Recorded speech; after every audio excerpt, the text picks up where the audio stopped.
Assalamualaikum warahmatullahi wabarakatuh. Bertemu dengan saya Saprudin Itur. Kali ini kita mencoba mengupas masalah pendidikan kewarganegaraan. Pada prinsipnya pendidikan kewarganegaraan adalah bertujuan untuk agar warga negara mampu membela negara berdasarkan ideologi Pancasila, berdasarkan konstitusi, kemudian berpandangan luas tentang geopolitik Indonesia dan geostrategi Indonesia. Dengan dasar atau landasan proklamasi bangsa Indonesia bertekad mengupayakan pencapaian cita-cita nasional dan tujuan nasional sebagai bagiannya yang telah disepakati bersama. Tercantum dalam pembukaan Undang-Undang Dasar 1945 yang disahkan pada tanggal 18 Agustus 1945. Kemudian landasan pendidikan kewarganegaraan yang pertama landasan hukumnya. Ya, yang pertama sekali landasan hukumnya adalah Undang-Undang Dasar 1945. Kemudian landasan idilnya pendidikan kewarganegaraan yang sekaligus menjadi jiwa dikembangkannya kewarganegaraan adalah Pancasila. Pancasila sebagai sistem filsafat menjiwai semua konsep ajaran kewarganegaraan. Berikutnya sedikit kita mengupas berkenaan dengan tujuan pendidikan kewarganegaraan. Tujuan pendidikan kewarganegaraan perlu dirumuskan terlebih dahulu tentang visi dan misi serta kompetensi berdasarkan keputusan Direktur Jenderal Departemen Pendidikan Kebudayaan nomor 43 Dikti /Kep /2006. Visinya,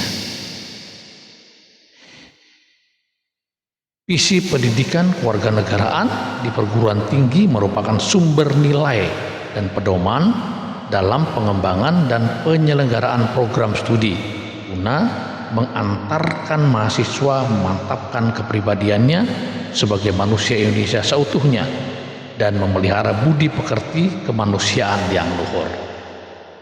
Kemudian bagaimana dengan visi di perguruan tinggi masing-masing? Nah, mereka akan mengembangkan sesuai dengan keinginan apa yang ingin dicapai oleh perguruan tinggi mereka masing-masing. Kemudian misi pendidikan kewarganegaraan di perguruan tinggi membantu mahasiswa memantapkan kepribadiannya agar secara konsisten mampu mewujudkan nilai-nilai dasar Pancasila, rasa kebangsaan dan cinta tanah air sepanjang hayat dalam menguasai, menerapkan dan mengembangkan ilmu pengetahuan, teknologi dan seni yang dimiliki dengan rasa tanggung jawab serta memegang teguh persatuan dan kesatuan bangsa negara. Memang tujuan kita ya salah satunya kita harus bersatu membangun bersama-sama agar negara Indonesia menjadi negara yang mampu bersaing di mata dunia dan insya Allah menjadi negara maju apabila kita menguasai teknologi kekinian di masa kini. Nah, kelemahan-kelemahan daripada pendidikan kita adalah salah satunya ini dia, karena kita pada umumnya tidak menguasai teknologi, kemudian enggan untuk menguasai teknologi, kemudian kita tidak menempa skill kita, kemampuan diri kita masing-masing untuk siap bersaing di masa akan datang. Nah, mahasiswa kan saat ini mahasiswa, tapi kemudian mungkin 4 tahun setengah atau 5 tahun akan datang lulus. Begitu lulus, maka dia akan bergaul kepada seluruh Indonesia, seluruh rakyat Indonesia di mana dia berada. Pergaulan itu dituntut tentunya. Dia sebagai lulusan S1 atau S2, maka kepribadiannya sebagai warga negara Indonesia yang luar biasa, yang mampu mendorong dirinya dan masyarakat lainnya untuk berkompetensi, bersaing untuk memajukan negara Republik Indonesia melewati kemampuan skillnya masing-masing. Yang pengusaha terus kembangkan usahanya, yang berdagang terus kembangkan dagangnya agar makin mapan dan semakin hebat. Yang menjadi pegawai negeri ya terus berkembang, terus mengikuti kemajuan zaman, tidak boleh stagnan, harus terus ikuti dan meningkatkan pendidikannya. Bagaimana dengan pegawai swasta? Sama, pegawai swasta tentulah dia skill, tenaga keahliannya. Maka bagi mereka yang bersaing harus bagaimana caranya meningkatkan SDM-nya, sumber daya manusianya, dirinya untuk berkembang lebih baik dan bisa bersaing dengan tenaga kerja yang lain. Apalagi sekarang globalisasi, artinya tenaga kerja dari luar negeri boleh masuk ke negara kita.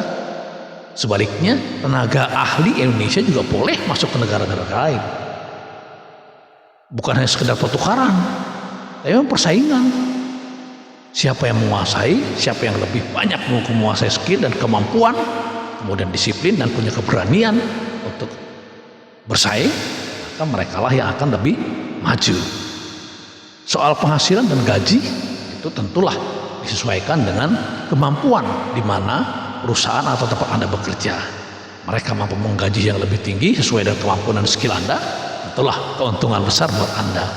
Sebaliknya kalau mereka perusahaannya masih kecil, ingin maju bersama-sama, maka kalian yang bekerja di perusahaan itu akan berupaya supaya bagaimana perusahaan itu menjadi meningkat dan berhasil menjadi perusahaan besar yang akhirnya tentunya hasil dari pekerjaan kita, kegiatan kita, ucapan terima kasih dari sebuah perusahaan tentulah memberikan peningkatan kesejahteraan melalui gaji yang lebih baik.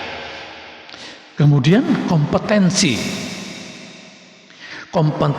lulusan ya nih, kompetensi. Jadi kita ini kuliah, kemudian nanti lulusan ini diharapkan walaupun pendidikan kewarganegaraan diterima pada awal semester pertama saja, di semester pertama saja, tetapi kompetensinya diharapkan.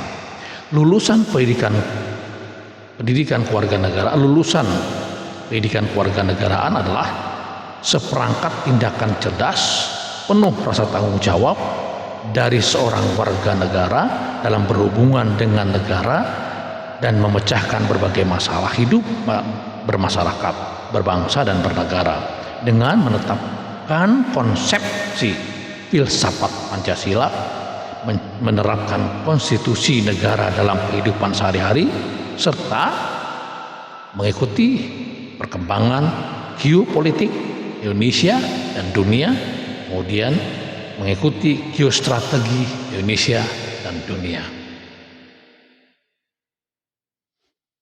Dari situ maka kita akan bisa berkembang. Kalau kita berbicara geopolitik, umpamanya wilayah kita negara kepulauan yang berbeda dengan negara-negara lain. Negara kepulauan cara kerjanya berbeda, cara pemerintahannya pasti berbeda dengan negara daratan. Strateginya juga berbeda, pertahanan dan keamanannya juga berbeda. Maka kita memandang negara tetangga kita adalah sahabat kita. Kemudian apabila ada masalah-masalah di perbatasan, kita selesaikan dengan kompromi yang baik antar negara. Apakah perlu perang? Tidak perlu. Karena perang bukan menyelesaikan masalah, tetapi membuat masalah baru yang menyengsarakan rakyat kedua belah pihak, kemudian mengganggu geopolitik dan strategi politik dunia. Ya seperti sekarang ya, yang terjadi antara Ukraina dan Rusia.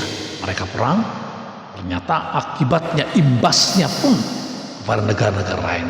Ternyata kedua negara itu termasuk memproduk gandum terbesar di dunia, kedua negara.